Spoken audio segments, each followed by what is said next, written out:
Região Norte lidera o ranking de crescimento das exportações. A região também teve o segundo maior superávit na balança comercial. Esse é um dos destaques, direto de Brasília, no Amazônia News de hoje, que vai mostrar também. A cheia na Amazônia. Rio Acre atinge cota de transbordamento e alguns municípios do estado estão ilhados. Em Rondônia, prédios públicos são inundados com a cheia do Rio Madeira. Presidente Figueiredo, no interior do Amazonas, sofre com a falta de combustível por conta da interdição de um trecho da BR-174. Greve na Suframa. Para evitar o desabastecimento em Boa Vista, vistoria em alimentos da cesta básica passam a ser prioridade. Na capital do Amazonas, feiras livres e camelôs se espalham por bairros da cidade. E ainda, jogo inaugural da Arena da Amazônia no próximo domingo terá esquema de segurança especial. Manaus, 7 de março de 2014. O Amazônia News está começando.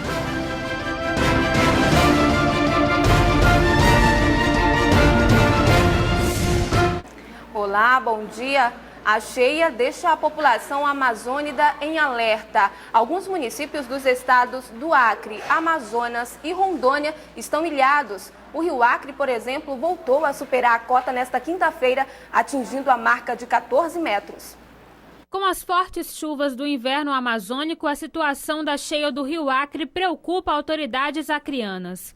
O nível do rio voltou a subir e atingiu mais uma vez a cota de transbordamento, que é de 14 metros. A situação mais crítica no estado ainda é a da capital, Rio Branco, mas o monitoramento da Defesa Civil do estado tem sido constante. Nós ficamos muito tristes com isso, né, porque as famílias continuam desabrigadas, né, alojadas lá no parque de exposição. E a situação para nós, ela fica... É um pouco mais difícil, porque Assis Brasil, que foi o único município da bacia do Rio Acre que ainda não tinha ultrapassado a cota de alerta, isso aconteceu no dia de ontem. Então encheu bastante, choveu muito na cabeceira do Rio Acre de anteontem para ontem, fez com que o rio ultrapassasse a cota de alerta lá em Assis Brasil. Enviamos a Assis Brasil ontem 3 bombeiros, né, um capitão, um comandante do quartel de Epitaçolândia, que é a área dele. E nós deixamos lá já com a Defesa Civil do município, e foi mandado também mais um funcionário do estado para dar apoio lá ao município de Assis Brasil. Atualmente, mais de 300 famílias afetadas pela cheia do Rio Acre na capital acreana estão abrigados no parque de exposições da cidade, sem previsão de retorno para as suas casas. De acordo com a Defesa Civil, a previsão de chuvas para os próximos dias pode fazer com que o rio ultrapasse a marca de 15 metros. Então, estamos com a perspectiva do rio ultrapassar aí os 15 metros nos próximos 3 ou 4 dias aqui em Rio Branco. Já deixamos aqui em Rio Branco, no quartel do Corpo de Bombeiros, uma equipe de prontidão para dar apoio ao socorro novamente às famílias que precisarem de ser removidas de suas residências. Tendo em vista que muitas famílias que estavam no parque de exposição, que estavam em casa de particular, voltaram para casa novamente. Então é a terceira vez no ano que o rio ultrapassa a cota de transbordamento. E a Força Aérea Brasileira continua auxiliando os acreanos com o transporte de alimentos. Ao todo, 17 voos já chegaram ao estado com mais de 150 toneladas de alimentos. A Força Aérea Brasileira, a FAB, vem auxiliando as famílias acreanas com o transporte de hortifruti granjeiro. Isso porque, com a cheia do Rio Madeira, em Rondônia, alguns trechos da BR-364, que liga o Acre ao restante do país, estão submersos, dificultando a passagem de veículos transportando produtos. Nesta semana, mais de 72 toneladas de hortifruti granjeiros chegaram a Rio Branco, mais 6 voos estão previstos para fazer o transporte de carga trazido de Porto Velho.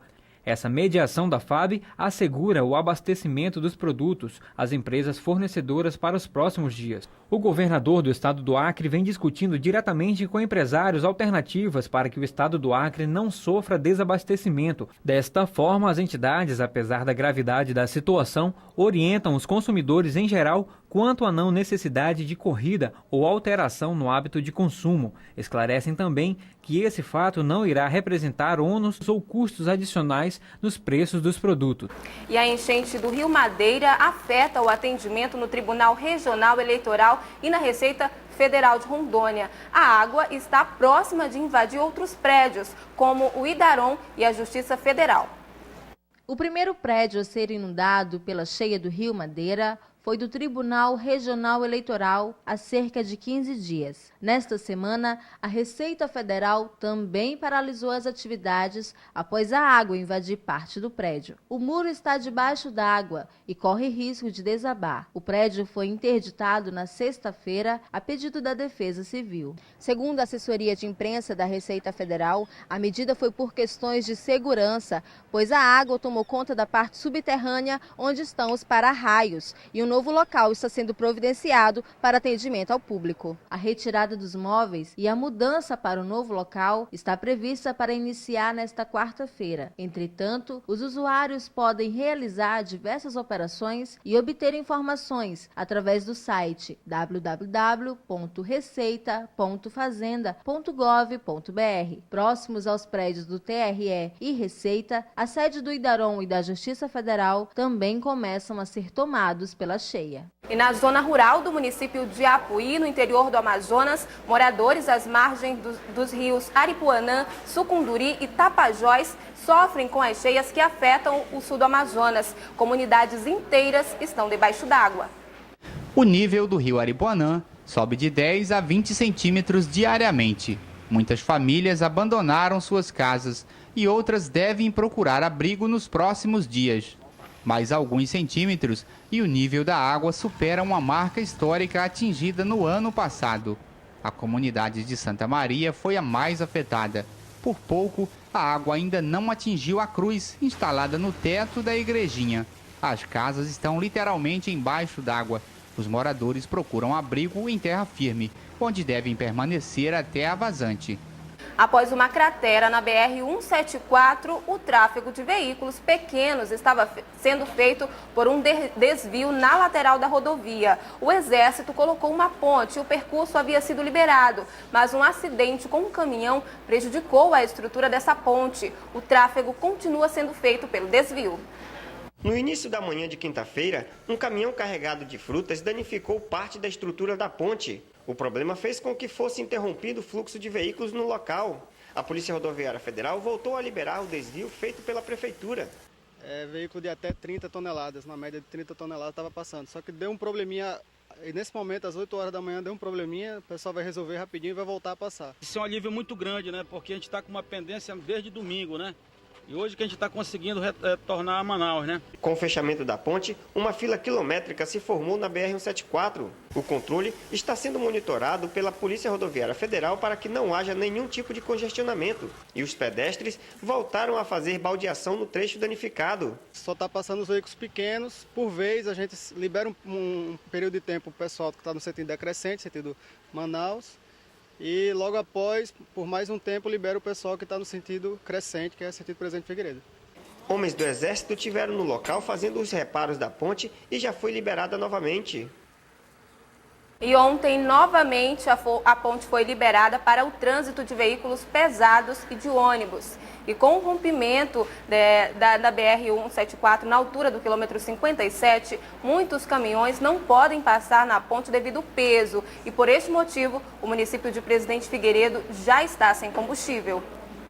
Dos 4 postos de combustíveis existentes no município, 3 já estão sem nenhum produto: álcool, diesel ou gasolina. As autoridades vão ter que tomar providência aí, porque não tem como toda a população de Figueiredo ficar sem transporte, porque mais de 50% do pessoal mora na zona urbana. Não tinha, nem álcool, nem gasolina. Como é que vai fazer para ir para Manaus? Graças a Deus nesse posto ainda tem, a gente está conseguindo abastecer aqui, aí daqui vai para lá, só tem gasolina aqui. No início da tarde, os motoristas faziam fila no único posto que ainda tinha um pouco de combustível, mas não por muito tempo. Porque a BR é intransitável assim, o nosso caminhão não tem condições de passar. Acho que até o final da tarde, no comecinho da noite vai acabar. Este aposentado aproveitou para encher o tanque da moto. Rapaz, vai estar difícil então para nós, né, que anda de carro. Porque está faltando combustível, como é que ele vai chegar em Manaus? Faltar aqui, que não está passando o carro, não está passando nada lá. Difícil também para os taxistas. Este aqui aproveitou a viagem a Manaus e abasteceu o suficiente para vir e voltar. Agora a gente que está indo em Manaus, a gente está abastecendo lá, mas eu não sei como que as pessoas que estão presas do lado de cá vão conseguir chegar até lá, né, sem combustível. Mas nós que estamos conseguindo passar lá, a gente está vindo com o tanque cheio. Até agora estamos conseguindo manter. E veja a seguir as feiras livres e camelôs que se espalham por vários bairros de Manaus sem qualquer ordenamento. Os detalhes daqui a pouco.